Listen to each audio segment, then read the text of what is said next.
Podiatry operational context. Palmistry assist devices, also known as paddles, colloquially known as trekking poles.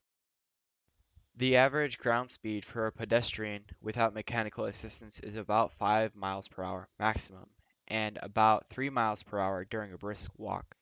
What if I told you that there was a device that could give you a 60% increase in movement speed? I am attempting to estimate the speed increases associated with the use of palmistry assist devices. I am estimating from experience that the speed increases by about 60%. What this could mean for the average pedestrian who travels at 3 miles per hour is that their new walking speed could be around 5 miles per hour, 4.8 if you follow the numbers. The margin of improvement is estimated to be around 2 miles per hour for a relaxed walk. If you are taking a jog with the assistance of trekking poles, you can manage to get around 8 miles per hour, where the average jogging speed for an unassisted pedestrian is around 5 miles per hour. This is a 3 mile per hour improvement. The trekking poles also allow this movement to be performed with much less mechanical strain on the body, which makes this action more comfortable and less susceptible to attenuation. It realistically is worth noting that the poles are not a hands-free technique, and you cannot use your cell phone or other work-related devices while using your poles, which will mean that you might have to stop moving to read your map. There is a one-pole technique, which is where you use only one pole instead of two. This is something which I find myself doing occasionally. Obviously, you will get less thrust using this technique. With one pole, you expect to get around half the thrust. There are also concerns that this technique is asymmetrical on the horizontal axis and will cause you to have poor balance when moving in roadster conditions when you aren't intentionally using the pole to assist with your balance on inclined planes. You could expect to move at 4 miles per hour with the assistance of the one pole technique, potentially with more distractions, which is simply something that I have noticed. Alternatively to calling them trekking poles, I have determined that they should be called paddles. This appears to emphasize the fact that they are palmistry assist devices, and I simply prefer to call them paddles, as I have chosen this form as their formal ontological designation. Paddles also significantly improve stamina, which is your ability to stand in one place for a significantly long period of time. You will find it notoriously difficult to stand in one place. This is a simple fact of podiatry, that you have limited stamina. Please consider this scenario. If a staging area has poor orthotics, you have a likelihood of abandoning an event which you had made a timely appearance to, simply because you didn't have the stamina to actually attend and participate in the event. I can think of a time when I attended a concert and then found that I was required to stand all the way through a 5-hour concert, which you could imagine would start to become too much for my limited stamina. Therefore, if you have tickets to a venue except that you have to stand the whole time, this should alarm you, because you should fear that you will not have a sufficient amount of stamina to complete the event without taking breaks. I can actually tell you that this is a form of orthopodiatry called sedimentation. The calculations for sedimentation are derived from rheology and rheological stoke, where your body has mass and is affected by gravity. Your body will seep downwards at a particular rate of speed, which is determined by pressure. The algebraic quantity of sedimentation can be simplified either for a person wearing a backpack or a person who is not wearing a backpack, and they are different quantities accordingly. You may roughly assume that your body weight will be around the average for an adult of your gender. I'm talking about males, which is about 90 kilograms. Given this uniform standard which most healthy people meet, you can expect that you can simplify the Stokes equations and you will be able to stand on your feet for a particular quantity of time each day. I will go into more depth about this.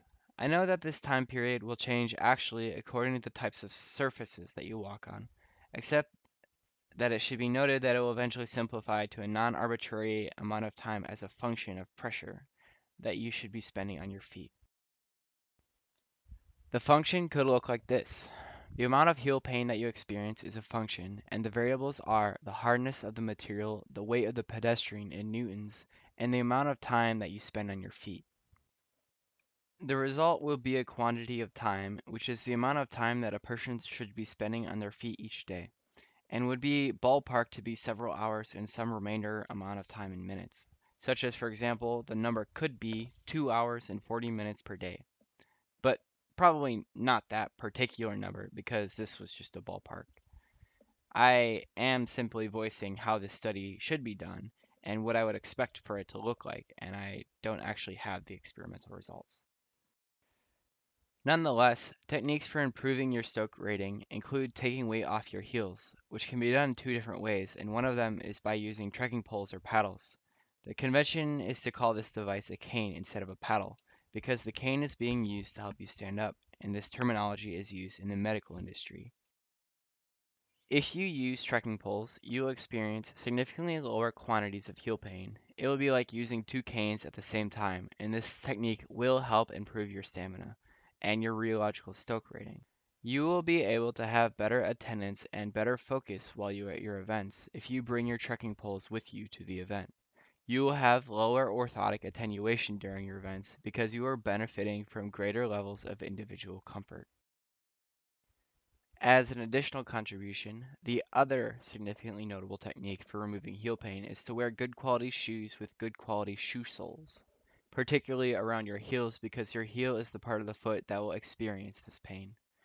I recommend wearing shoe inserts, such as Dr. Scholl's, for example, but what I use is a gelatin shoe insert that is inserted particularly around the heel of the shoe.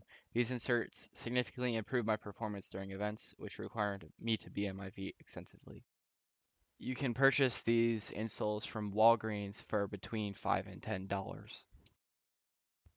So, to recap, in addition to receiving speed perks and higher mileage per hour when utilizing trekking poles, you will also have the benefit of getting to use your feet for longer per day, with greater comfortability and lower downtime. What this means is that your overall pedestrian performance will improve by two terms. The speed term, which is appraised at being around 50 to 60%. I haven't actually done the statistics, but the speed improvements are noticeable and undeniable. And the second term is the stamina improvements, which are completely unknown, and this is more difficult to measure, except that they could be appraised at about 40% stamina improvements. It is reasonable to say that you took 40% of your weight off the ground and placed them onto your arms. Therefore, it could be loosely estimated that the trekking poles are capable of improving your pedestrian performance by the combined effects of 60% speed increase and 40% stamina increase. The combined total is a 100% increase in performance. So, you should get a pair of trekking poles because the trekking poles will double your pedestrian performance. The positive effects of this purchase are very significant and very noticeable, so much so that this is considered to be an indispensable piece of gear that every operational hiker should have at their disposal. A few additional considerations that I would like to communicate are the consideration of having sharp tips, paddle tips, and baskets. The paddle tips are particularly useful when you want to transport the poles because the tungsten carbide tips can be hazardous. These devices can penetrate into your backpack or they can penetrate the upholstery and leather in your car, and they can also penetrate the floors if you're using your paddles indoors, which you will be using them indoors if you're doing operational podiatry because operational helms are often indoors. You can buy replacement tips off of Amazon for about $5 for a bag of 8 tips. I would recommend this purchase. The pedal tips will wear out if you overuse them, and you will use or if you use them in the wrong scenarios. I have not settled on the policies for removing the tips, which is useful for conserving them. Essentially, I cannot think of these formally yet. I don't have enough experience or essays to speak on this topic yet. But I would say that it's just the pull tips are a significant topic. Thank you all. This has been another delivery from Machine Pencil. Please consider supporting my channel. It's been an honor and a pleasure doing business.